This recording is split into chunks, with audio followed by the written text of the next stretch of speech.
Twig forearms. It can happen to you. Don't get cocky. You stop being on the table for a couple months, your arms will shrivel up, okay? Be staying in the gym. Don't be messing around. It happens to all of us, okay? You need some help, call me. We'll get on that special sauce.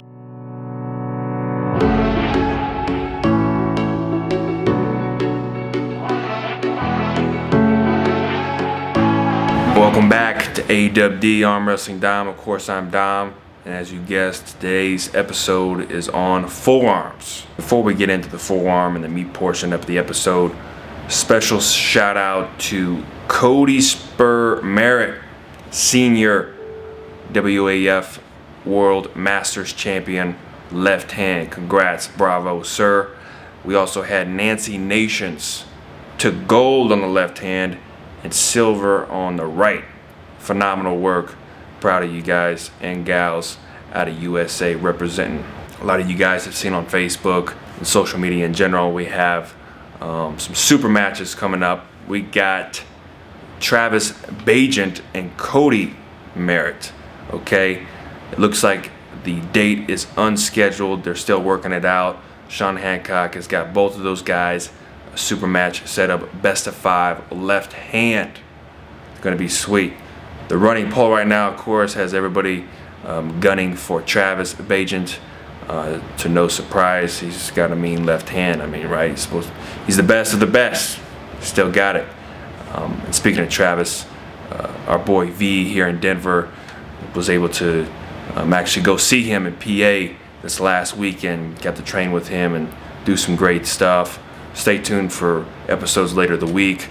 We'll get an interview with V and what it's like to train with Travis. Another super match that we have is Sean Hancock and Daniel Worley.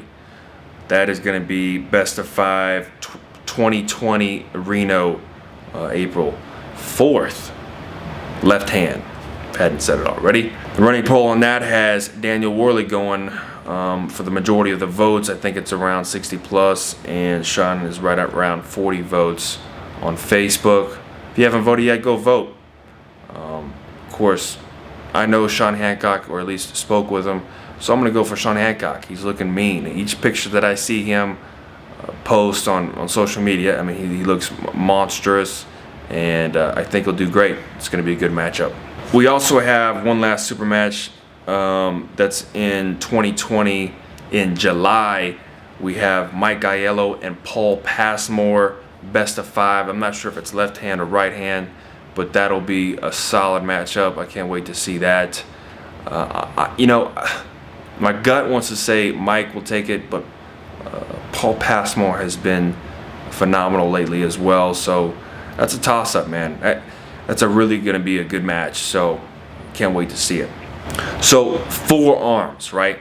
A lot of the guys, we get messages like this on Facebook, and the majority of the sport, or at least a lot of people in the sport, think that longer forearms equals better chance of winning it on the table itself.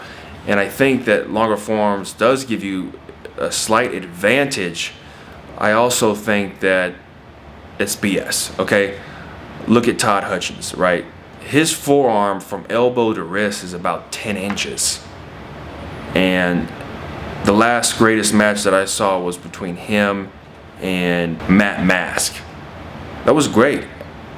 For him, knowing that Matt Mask had such a long forearm and he didn't want to climb with him, he just flopped wrist and used brute strength and side pressure.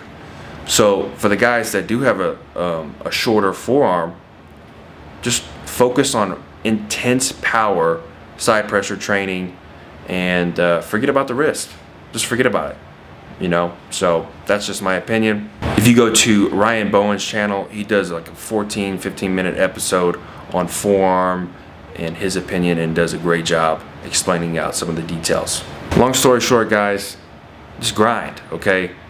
Get on the table, get in the gym, and bust hump, okay? Don't be messing around. For anybody to say that you can't do this or that, that's just bogus.